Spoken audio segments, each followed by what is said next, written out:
తిమోతికి వ్రాసినటువంటి 2వ పత్రిక 1వ అధ్యాయం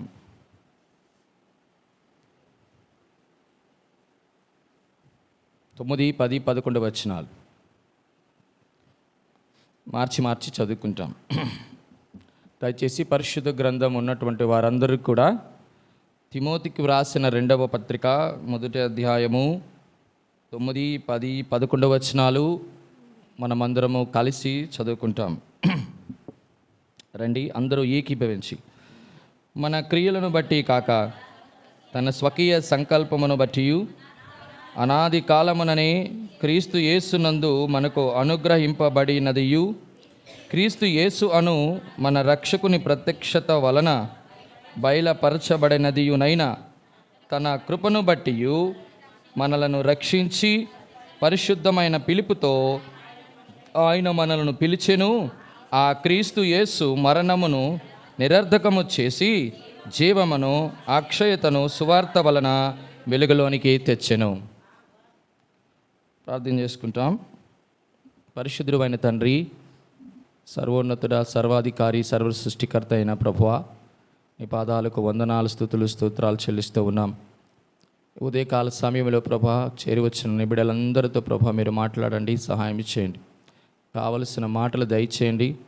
ఆరాధన కొరకైనా మమ్మల్ని సిద్ధపరచండి. బలహీనునైనా నీ దాసుని ప్రభా నీ మహిమ కొరకు వాడుకొనమని వేడుకుంటూ, నాయనా నీ నోటిని తెరవము, నేను దాన్ని నింపిదనని నీ వాగ్దానం చేత పట్టుకొని ప్రార్థిస్తూ ఉన్నాను. కనికరించండి, కృపను అనుగ్రహించండి. సమయోచితమైన సహాయము దయచేయండి, సమయోచితమైన కృపను దయచేయండి. ప్రభా తండ్రి, నీ బిడ్డలకు ఏమి బోధించాలో ప్రభా, అందరికీ మించిన బోధకుడు మీరే. మీరొక్కలే బోధకులు, మీరొక్కలే గురువు.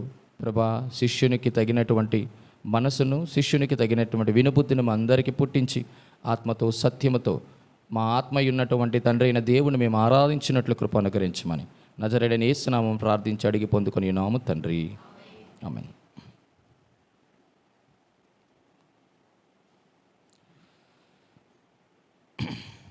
ఈ 3 వచనములు మనకు సుపరిచితము. 1 తిమోతి రాసిన పత్రికలో అపోస్తలుడైన పౌలు 1వ అధ్యాయము 9, 10, 11 వచనాల్లో ఒక 3 శ్రేష్టమైన విషయాల గురించి మన ముందును తీసుకొని వస్తున్నాడు. ఆరాధన కొరకైనటువంటి ఆ 3 మాటలను మీకు జ్ఞాపకం చేస్తాను. మొదటి మాట ఏమిటి అంటే, మనమందరము కూడా ఒక గొప్ప అపాయములో ఉన్నామని జ్ఞాపకం చేయబడుతూ ఉన్నాం, లేక ఆపద అని అనవచ్చు. దానినే డేంజర్. నెంబర్ 2, అదే వచనంలో రెండవది, మనమందరము కూడా అపవిత్రతలో ఉన్నామని జ్ఞాపకం చేయబడుతూ ఉన్నాం. దానినే మనము డిఫైల్ అని అనొచ్చు. డిఫైల్ అంటే అపవిత్రత, డేంజర్ అంటే అపాయం. మూడవది, అదే వచనంలో మనకు జ్ఞాపకం చేయబడుతుంది, మనమందరం కూడా అంధకారంలో ఉన్నాం, and that is called darkness. కాబట్టి ఈ 3 Dsని మనం జ్ఞాపకం చేసుకుంటే ఆటోమేటిక్గా మనం ప్రభుని ఆరాధన చేయవచ్చు. ఈరోజు యేసుక్రీస్తు ప్రభువారిని ఆరాధనించడానికి వచ్చిన మనందరితో ప్రభు తన యొక్క పరిశుద్ధమైనటువంటి హస్తము నుంచి మనందరితో మాట్లాడునుగాక, ఆమేన్. ప్రియమైన వారలారా, గమనించండి, ఎందుకు ఈ 3 మాటలు చెప్పబడ్డాయి అంటే, ఈ మాటలు ఎలా జ్ఞాపకం చేసుకుందామా. ఇంతకీ ఈ యొక్క అపాయములో నుంచి, అనగా డేంజర్ నుంచి, ఈ డిఫైల్ అపవిత్రత నుంచి, లైక్ ది డార్క్నెస్ అంధకారంలో నుంచి దేవుడు మనల్ని ఏ విధంగా, ఏ రూపంలో, ఏ యొక్క పద్ధతిని ఉపయోగించి మనల్ని నుంచి ఆరాధన కోరుతూ ఉన్నాడో మరొకసారి ఆ వచన భాగంలోకి వెళ్ళి మనం పరిశీలన చేద్దాం. చూడండి, అదే 9వ వచనంలో, మన క్రియలను బట్టి కాక తన స్వకీయ సంకల్పం బట్టి క్రీస్తు యేసునందు మనకు అనుగ్రహింపబడినదియు. క్రీస్తు యేసునందు మనకు అనుగ్రహింపబడిందంట. ఏంటి అనుగ్రహింపబడిందో? క్రీస్తు యేసును మన రక్షకుని ప్రత్యక్ష వలన బయలుపరచబడిందట.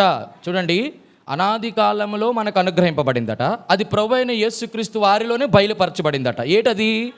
తన కృప. ఏంటట? ఈ కృపను మనమందరము కూడా పొందుకొని ఉన్నాం. విచిత్రము, చాలా వింత అయిన విశేషం ఏంటంటే, కృప ఎవరు పొందుకుంటారు? అనర్హులైనటువంటి వారికి చెప్పండి, దేవుడు కృపను అనుగ్రహిస్తాడు. ఇక్కడ గమనించవలసిన విషయం ఏంటంటే, మొదటి మన పరిస్థితి ఏంటంటే, చెప్పండి, అపాయములు ఉన్నటువంటి వారిని దేవుడు తన కృపను పొందుకునే వారిగా చేశాడు. ఇప్పుడు మనల్ని ఏమనొచ్చు అంటే, మనము పొందుకున్న వారము అనొచ్చు. ఏమిటట మనం ఇటువంటి వారం పొందుకున్నాం. ఏం పొందుకుంటాం? మనం సాధారణంగా ఏం పొందుకుంటాం అంటే, ప్రపంచంలో అన్నిటినీ పొందుకోవడానికి మన అర్హులమే, కానీ దేవుని కృపను పొందుకోవడానికి మాత్రం అనర్హులం. విచిత్రం ఏంటి అంటే, ఆ కృపను దేవుడట మనలో పొందుకోవటం కొరకు 2 విషయాల ద్వారా మనకి ఇక్కడ చూపిస్తున్నాడు. మొదటిది ఏంటంటే, మనము ఈ కృపను పొందుకోవటానికి ఆయన ఎప్పుడు సంకల్పం చేశాడు? అనాది కాలం. 2 కాలాలు ఉన్నాయి. ఏ కాలం అదంటే, మొదటిది అనాది కాలం, తర్వాత వచ్చే కాలం ఏంటంటే ఆది కాలం. ఆది కాలము, అనాది కాలం. ఇంకో కాలం ఉంది. ఏ కాలం అంటే అది ప్రస్తుత కాలం కాదు, పురాణత కాలం. ఏంటట? పురాతన కాలం. ఈ మూడిటికి ఏంటి డిఫరెన్స్ అంటే, ఆది కాలానికి, అనాది కాలానికి, పురాతన కాలానికి ఏంటి విషయం చెప్తాను. అనాది కాలం అంటే ఆది కాలానికి ముందు, ఆది కాలం అంటే ఏంటంటే పురాతన కాలానికి ముందు. మీకు అర్థమైంది నేను చెప్పిన మాట? అనాది కాలంలో మనం లేము. చెప్పండి, ఆది కాలంలో లేవు. ఎందుకు అనాది కాలంలో లేవు? అనాది కాలంలో ఎవరున్నారు? సాక్షాత్ దేవుడు ఒక్కడే ఉన్నాడు, ఇంకెవరు లేదు, సృష్టి కూడా లేదు. ఆది కాలంలో ఏముంది? ఆది యందు దేవుడు, జగత్ వచ్చింది. పురాతన కాలం మొదలుకొని శాశ్వత కాలం వరకు యేసుక్రీస్తు యొక్క కృప బయలుపరచబడుతూ వచ్చింది.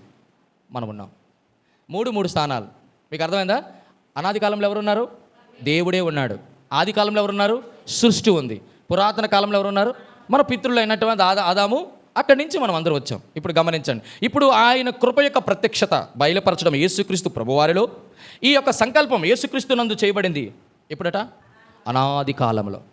అటువంటి అనాది కాలంలో ఆయన అనుగ్రహించిన యేసుక్రీస్తులో ప్రత్యక్షపరచబడినటువంటి ఆ కృపను మనము పొందుకోవడానికి అనర్హులము, కానీ పొందేటట్టుగా ఎందుకు మన కృప పొందుకోవాలి అని అంటే, అక్కడ రాయబడుతూ వచ్చింది చూడండి, కృపను బట్టి మనలను రక్షించి చాలు. ఏంటట అంటే దాని అర్థం ఏంటంటే, ఒక వ్యక్తి రక్షించబడడానికి ఏది అవసరమై ఉంది? ఆయన కృప. అంటే దాని అర్థం ఏంటంటే, దేవాది దేవునికి మనమందరము కూడా, మానవ సంతతి అంతా కూడా, మానవ జనాంగం అంతా కూడా గొప్ప పెను ప్రమాదము, అపాయము, ఆపదలో ఉందని దేవుడే అనాది కాలంలోనే గ్రహించాడు. అందుకు మానవుల కొరకు ఏమిచ్చాడట? కృపను అనుగ్రహించాడు. మరి కృపను అనుగ్రహించాలని ఆ కృప ఎలాగొచ్చింది? ఆ కృప ఎలాగొచ్చింది చూడండి. యోహాను సువార్తలు మనం చూస్తాం కదా. యోహాను సువార్త మొదటి అధ్యాయం. యోహాను సువార్త మొదటి అధ్యాయం 17వ వచనం. ధర్మశాస్త్రము మోషే ద్వారా అనుగ్రహింపబడెను, కృపయు సత్యమును యేసుక్రీస్తు ద్వారా కలిగెను. ఎవరి ద్వారా కలిగింది? యేసుక్రీస్తు ద్వారా ఏం కలిగిందట?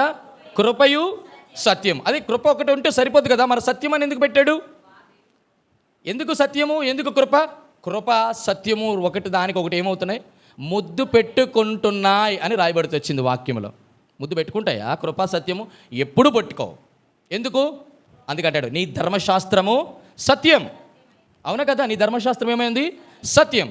నీ కృప ఏమై ఉన్నది? కృప ఏం చేస్తుంది? ధర్మశాస్త్రం ఏమో చేస్తుంది. మీరు బాగా గమనించాలి. ధర్మశాస్త్రము శిక్ష వేస్తుంది. ఎందుకు శిక్ష? తప్పు చేస్తే ఖచ్చితంగా శిక్షించాలి. కానీ కృప ఏం చేస్తుంది? క్షమిస్తుంది. అది అందుకే ఈ రెండు కూడా, తప్పు చేసిన వాడిని సత్యం ప్రకారము, ధర్మశాస్త్రం ప్రకారం రాళ్లతో కొట్టి చంపాలి. పాపము, అపరాధం, అతిక్రమము బోలి, మనం ఆదాము చేసినటువంటి అతిక్రమమును బోలి మనం అందరం నరకంలోనికి పడివేయబడాలి. ఇది మన ప్రస్తుత పరిస్థితి. తర్వాత నవ్వుతున్నాను, దేవుని వాక్యం కదా. ఈ యొక్క పరిస్థితి దేవాది దేవుడు మనల్ని ఎలా కల్పించాడంటే, అయ్యో నా బిడ్డలు ధర్మశాస్త్ర సంబంధమైన క్రియలు నెరవేర్చడానికి, ధర్మశాస్త్రమైన కాడి వారి మీద మోపడానికి, ధర్మశాస్త్ర సంబంధమైనటువంటి క్రియలు చేయకపోవడం వల్ల వారు శాపగ్రస్తులు అయిపోవడానికి, ధర్మశాస్త్ర సంబంధమైనటువంటి తీర్పు వారి మీద రావడానికి, ధర్మశాస్త్ర సంబంధమైన ఉగ్రత వారి మీద నెట్టడానికి, ధర్మశాస్త్రము ద్వారా వారి మరణంలోనికి వెళ్ళడానికి వాళ్ళు అర్హులు. ఇటువంటి అర్హత కలిగినటువంటి వారిని అనాది సంకల్పంలోనే ప్రభువైన యేసుక్రీస్తు వారిని రెడీ చేసి పెట్టాడు మన తండ్రి అయిన దేవుడు. ఇప్పుడు ఆయనను ప్రత్యక్షపరిచినాడు ఈ లోకంలో. ఎలాగా? రక్త మాంసములు కలిగిన వాడుగా. ఇప్పుడు కృప ఎలాగ మనకు బయలుపరచబడింది అని అంటే అర్థం ఏంటో తెలుసా? ఆ కృప రక్త మాంసములుగా ఈ లోకానికి వచ్చి మన మధ్య నివసించి సిలువలోనికి వెళ్ళి కొట్టబడి, నెట్టబడి, తృణీకరించి, గాయపరచబడి, నలగగొట్టబడి, తన రక్తానంతా కార్చి మనకు ఏం చేసింది? ఆ రక్తము ద్వారా మీరు రక్షింపబడ్డారు. కృప అంటే ఏదో నోటి మాటతో మనకు కృప వచ్చి లేదు. నువ్వు కృప పొందుకోవడానికి, కృప ద్వారా రక్షించబడడానికి నేను మనం అందరం అనర్హులం. అందుకే చెప్పబడిన మొట్టమొదటి మాట, మనం అందరం కూడా ఎందులో ఉన్నాం? అపాయములో ఉన్నాం. ఏ అపాయం ఇది? గొప్ప అపాయం అని ఎందుకు అన్నానంటే, ఇది రక్షణ, గొప్ప రక్షణ కాబట్టి. ఇంత గొప్ప రక్షణను నిర్లక్ష్యము, ఇంత గొప్ప రక్షణ నిర్లక్ష్య పెట్టకు, యేసు ప్రభువే నీకు రక్షణ ఇచ్చును అంటే దాని అర్థం, దేవా నేను ఎంత భయంకరమైనటువంటి గొప్ప ప్రమాదం, ఈ ప్రపంచంలో ఈ గొప్ప ప్రమాదం లాంటి ప్రమాదం ఏదీ లేదు మనిషికి. దానినే రెండవ మరణం అంటాం. ఈ కృప లేకపోతే దేవుడు మనకు అనుగ్రహించిన ఆ కృప యేసుక్రీస్తునందు ప్రత్యక్షపరచబడ్డం అంటే కనబడాలి. మనకి కనబడిందే లేదా? అది 2024 సంవత్సరాల క్రితం కనబడింది. ఆ కృప ద్వారా మనల్ని ఏం చేశాడు? దేవుడు ఏం చేశాడంటే రక్షించాడు. అందుకే ఒక మాట జ్ఞాపకం చేయబడుతుంది. చూడండి, ఒక శ్రేష్టమైన మాట, ఒక మాట ధర్మశాస్త్ర సంబంధము ద్వారా మనము ఏమి అవ్వవలసిన వారుగా ఉండేటువంటి వారం. 2 తెస్సలోనికి రాసినటువంటి పత్రికలోకి వద్దాం.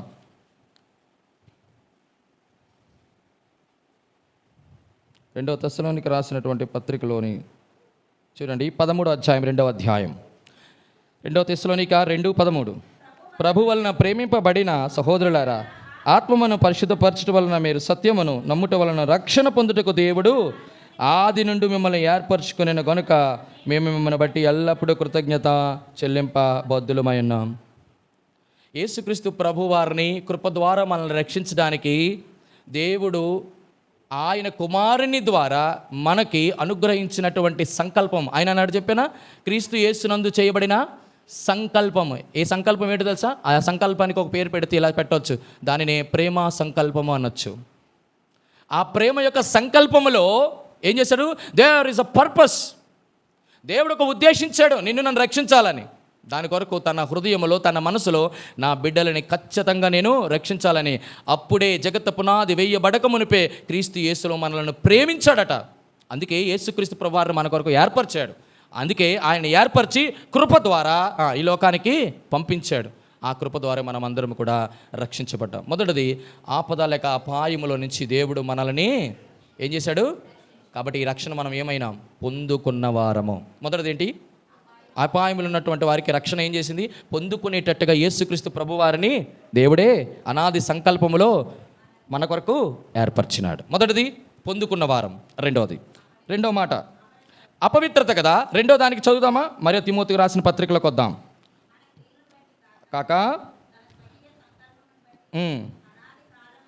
క్రీస్తు యేసు మనకు అనుగ్రహింపబడిన క్రీస్తు యేసు మన రక్షణ ప్రత్యక్షత వలన బయలుపరచబడినైన తన్ను కృపను బట్టి మనల్ని రక్షించి అయిపోయింది. ఇప్పుడు రెండో మాటకు వద్దాం. పరిశుద్ధమైన పిలుపుతో ఆయన మనను పిలిచాను. పరిశుద్ధమైన పిలుపుతో ఆయన పిలిచాను. మొట్టమొదటి యేసుక్రీస్తు ప్రభువారు మనకి ఎలా కనబడ్డాడు గమనించగలరా మీరు ఎప్పుడైనా? కృప ద్వారా మనల్ని రక్షించాడు అని అంటే ఆయన ఎటువంటి వాడిగా కనబడుతున్నట్టు మనకి? ఆయన గొప్ప రక్షకుడుగా మనకు కనబడుతున్నాడు. ఇంత గొప్ప రక్షణను మనము నిర్లక్ష్యం చేస్తూ మనల్ని తప్పించుకోలేం. అటువంటి దానిలో నుంచి, అనగా రెండవ మరణముల నుంచి దేవుడు మనల్ని రక్షించాడు. కాబట్టి యేసుక్రీస్తు ప్రభువారు రక్షకుడు అనేటువంటి బిరుదు మనకు ఆయన ఇవ్వచ్చు. ఆయనకు పేరు పెట్టవచ్చు, ఆయనే నిజమైన రక్షకుడు అనొచ్చు. నిజమే ప్రభువా, అటువంటి మరణంలో నుంచి నన్ను రక్షించే వారు ఎవ్వరు లేకపోగా నేను పాతాళం మరణంలోనికి వెళ్ళిపోయేటువంటి నా జీవితంలో రక్షకుడివై నన్ను రక్షించావు. దీని వెనకాతల దేవుడు ఏం చేశాడు? ఆయన సంకల్పం. ఏ సంకల్పం ఇది? ప్రేమ సంకల్పం. అది అనాదిలో జరిగింది. అనాదిలో జరిగిన ప్రేమ సంకల్పానికి ఆయన ఏం చేశాడు? కార్యరూపం దాల్చాడు యేసుక్రీస్తు ప్రభువారిలో. ఏ రూపంలో? కృప రూపంలో. ఆ కృప రూపంలో మన దగ్గరికి వచ్చి మనల్ని ఏం చేసింది? రక్షించింది. అందుకే ఆయన గొప్ప రక్షకుడు. ఇప్పుడు రెండో మాటకి వస్తాడు. రక్షించిన తర్వాత దేవుడు వదిలేదు. ఇప్పుడు ఏం చేశాడట? పరిశుద్ధమైన పిలుపుతో మనలను పిలిచాడు. ఇప్పుడు యేసుక్రీస్తు ప్రభువారు మనం పరిశుద్ధమైన పిలుపుతో మనల్ని పిలిచాడంటే మన స్థాయి, మన స్థితి ఎలాగుందట? అపవిత్రతలుగా ఉన్నాం, అపవిత్రులుగా ఉన్నాం. అవునా కదా? అటువంటి వారిని దేవుడట దేంతో పిలిచాడు? పరిశుద్ధమైన. ఎందుకు దేవుడు పరిశుద్ధమైన పిలుపుతో పిలుచుంటాడు? ఎందుకు పిలవడం అంటే దాని అర్థం ఏంటి? ఒక వ్యక్తి ఒకరిని ఎప్పుడు పిలుస్తాడు? అవసరం ఉన్నప్పుడు పిలుస్తాడు. చెప్పండి. ప్రేమిస్తే పిలుస్తాడు. ఇంకా మొదటిది ప్రేమ అయిపోయింది. మొదటిది ప్రేమ అయితే రెండోది పరిశుద్ధమైన పిలుపుతో ఎప్పుడు పిలుస్తాడంటే ఎప్పుడు పిలుస్తాం? ఈ వ్యక్తికి ఆ వ్యక్తి దూరంగా ఉన్నప్పుడు. అంటే దాని అర్థం ఏంటి? దేవాదేవుడికి దూరంగా వెళ్ళిపోతున్నాడంటే వెళ్ళిపోక్కర్లేదు, ఆటోమేటిక్గా దూరం అయిపోతూ ఉంటాం. కారణం ఏంటి తెలుసా? ఆయన పరమ పరిశుద్ధుడు. ఆ పరమ పరిశుద్ధుడైన దేవాదేవునికి దూరం అయిపోతున్నాడు మానవుడు పాపము ద్వారా. వెళ్ళిపోయినటువంటి ఆ వ్యక్తినట ఏ పిలుపుతో పిలుస్తున్నాడు? ఇప్పుడు పరిశుద్ధమైన పిలుపుతో పిలుస్తున్నాడు. పరిశుద్ధమైన పిలుపుతో పిలుస్తున్నాడు. పరిశుద్ధమైన పిలుపుతో ఎలా పిలుస్తాడు చెప్తారా? ఎలా పిలుస్తాడు? ఒకవేళ దేవుడే పిలిచాడు అనుకోండి, ఏమని పిలుస్తాడు తెలుసా? చూడండి, ఆ మాట తెస్సలోనికి రాసిన పత్రికలో మనకు కనబడుతుంది.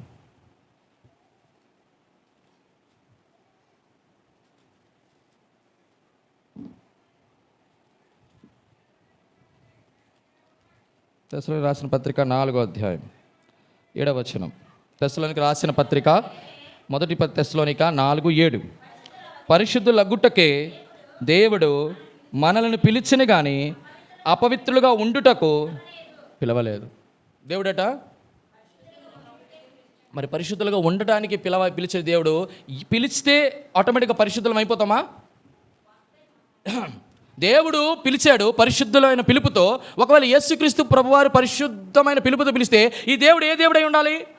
పరిశుద్ధుడైన దేవుడై ఉండాలి. ఈ పరిశుద్ధుడైన దేవుడు అపవిత్రులైనటువంటి మానవులని దేంతో పిలుస్తున్నాడు? పవిత్రమైన పరిశుద్ధమైన పిలుపుతో పిలుస్తున్నాడు. ఉదాహరణకి అపవిత్రులైనటువంటి మనల్ని ఏమనాలి ఇప్పుడు చెప్పండి? అపవిత్రులు అంటాం కదా, మనం ఏమనాలి? అపవిత్రులు దేన్ని బట్టి అయినాం? మోసపు చూపు, మోసపు మాటలు, అపవిత్రమైన మాటలు, అపవిత్రమైన తలంపులు. అటువంటి మనల్ని దేవుడు తన పరిశుద్ధమైన పిలుపుతో పిలుస్తున్నాడు. అంటే నీలో ఏంటి కనబడుతుంది ఆయనలో? మీకు అర్థం కాలేదు.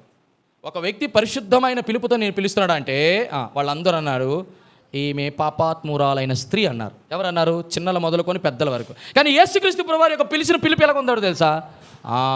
అమ్మా అని పిలిచాడు. మీకు అర్థమైంది నేను చెప్పిన మాట?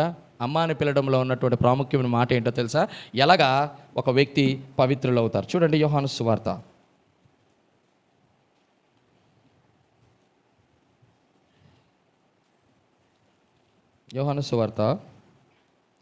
17వ అధ్యాయం.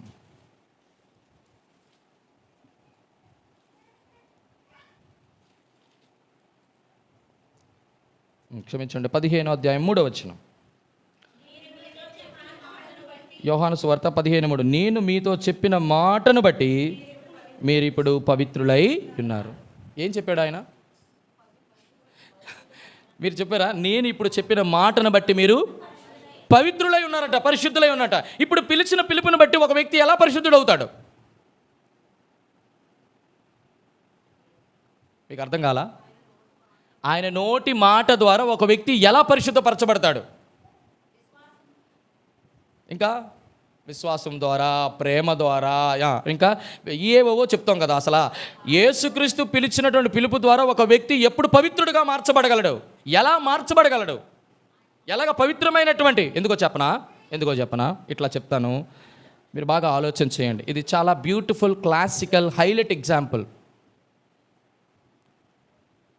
పాపాత్మరాలైన స్త్రీ అందరూ వచ్చి ఆయన మీద రాళ్ళు రుబారు, అందరూ కొట్టారు, భయంకరమైనటువంటి దుర్భాషలు మాట్లాడారు.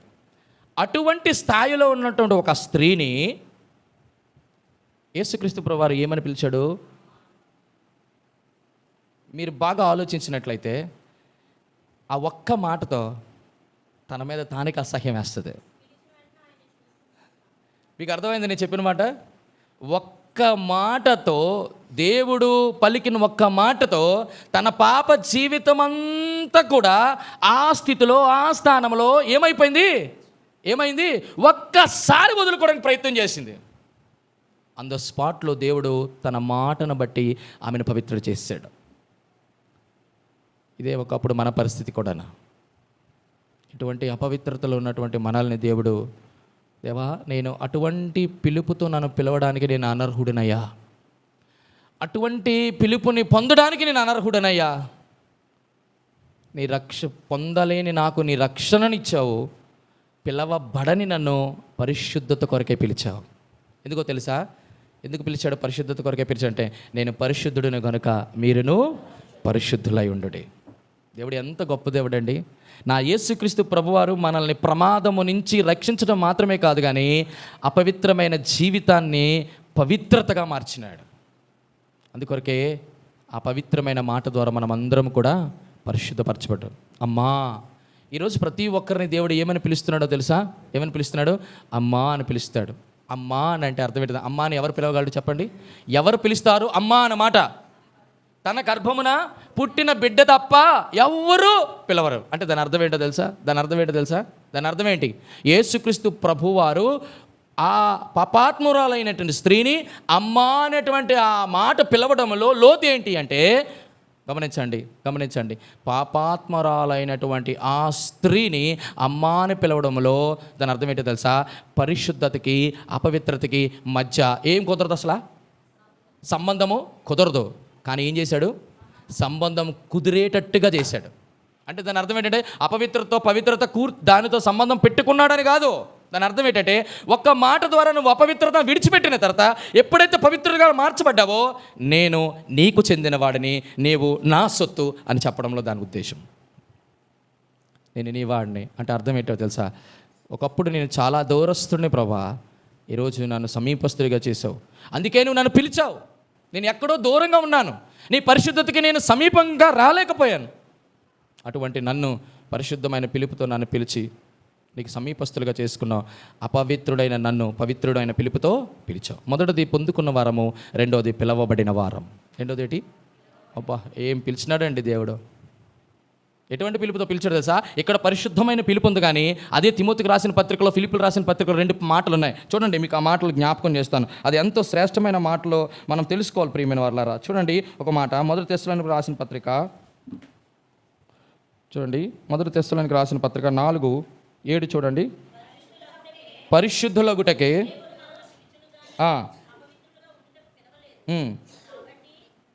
క్షమించండి, చూడండి ఫిలిప్పులు రాసిన పత్రిక 3:14 క్రీస్తు యేసునందు దేవుని, అదిగోండి, ఉన్నతమైన పిలుపునకు. అబ్బా, ఎంత అద్భుతమండి దేవుడు! ఆయన పిలుపులో చూడండి, దేవుడు ఎందుకు పిలిచాడో, మొదటిది పరిశుద్ధత కొరకు పిలిచేస్తే, రెండోది బహుమానాలు పొందడం కొరకు. దాని అర్థం ఏంటో తెలుసా? ఏ అపవిత్రతలో మనం ఉన్నామో అపవిత్రను తొలగించే పిలుపు ఒకటైతే, రెండోది ఏంటంటే ఆ పరిశుద్ధతను కాపాడుకుంటే బహుమానములు పొందేటువంటి దేవుడు ఉన్నతమైన పిలుపును అనుగ్రహించాడు. మూడో మాట చూడండి, ఎపిల్ రాసిన పత్రిక 3:1 ఎందువలన పరలోక సంబంధమైన పిలుపులో పాలు పొందిన పరిశుద్ధ సహోదరులారా, మనం ఒప్పుకున్న దానిని యాజకుడనైనా లక్ష్యముంచుడి. మూడో మాట ఏం చూసామంటే, పరలోక సంబంధమైన పిలుపు. 3 మాటలు ఇలా జ్ఞాపకం చేసుకోండి. The first calling is Holi calling, second calling is ఉన్నతమైన పిలుపు, హై కాలింగ్. మూడో పిలుపు ఏంటంటే పరలోక సంబంధమైన పిలుపు. ఏంటట? Heavenly calling. ఎంత అద్భుతమైన మాటలండి! మొదటిదేమో హోలీ కాలింగ్, రెండోదేమో హై కాలింగ్, మూడోది హెవెన్లీ కాలింగ్. ఇటువంటి గొప్పది పరలోక సంబంధమైన వ్యక్తి, మొదటి ఉన్నతమైన వ్యక్తి, పరిశుద్ధుడైన వ్యక్తి మనల్ని పిలిచాడు దేవుడు. ఎంత అద్భుతం! దేవా, నీ పిలిచిన పిలుపుకి నేను అనర్హుడిని, నేను స్తుతిస్తున్నాను ప్రభా. నిజంగా ప్రభా తండ్రి, నీకు వందనాలు ప్రభా, నీ కృతజ్ఞతలు ప్రభా. మన ప్రభువాన్ని ఎంతగానైనా మనము స్తుతించబద్దులమై ఉన్నాం ప్రియమైన వారలారా. మూడో మాట చూడండి, ఏం చెప్పాడు? తర్వాత క్రీస్తు యేసు మరణమును నిరర్ధకము చేసి జీవమును అక్షయతను సువార్త వలన వెలుగులోనికి తెచ్చాను. మూడవ పరిస్థితి మనందరిది ఎలాగుందో తెలుసా? మొదటిది అపాయము లేక ఆపద, రెండోది అపవిత్రత, మూడోది అంధకారం. అంధకారంలో ఏమున్నాయట? 2 ఉన్నాయి. మొదటిది ఏంటట? మొదటిది జీవము, రెండోది రెండు చెప్పండి. జీవమును అక్షయతను సువార్త వెలుగులోనికి తెచ్చాడంటే, వెలుగులోనికి రాకమనుపు ఎందులో ఉన్నాయి ఇవి? జీవం పోయి ఏముంది? మరణం ఉంది. అక్షయ పోయి క్షయిత ఉంది. క్షయిత అంటే నాశనం. అంటే అర్థం ఏంటంటే ఈ రెండు కూడా మనం ఒక వ్యక్తి అంధకారంలో ఉన్నప్పుడు వాడిలో మరణం ఉంది. ఈ మరణము ఏం చేసిందంటే మన యొక్క జీవాన్ని, మన యొక్క అక్షయతను ఏం చేసింది? మరణం 3 చేస్తుంది. నెంబర్ 1 మరణం ఏం చేస్తుంది చెప్పండి? మరణ భయము అని రాయబడుతూ వచ్చింది. ఎబ్రిల్ రాసిన పత్రికలో చూడండి ఆ మాట. ఎబ్రిల్ రాసిన పత్రిక 2వ అధ్యాయము 15వ వచనం. కాబట్టి ఆ పిల్లలు రక్తమాంసములు గలవారైందిన ఆ ప్రకారమే మరణము ద్వారా మరణము యొక్క బలము కలిగిన వానిని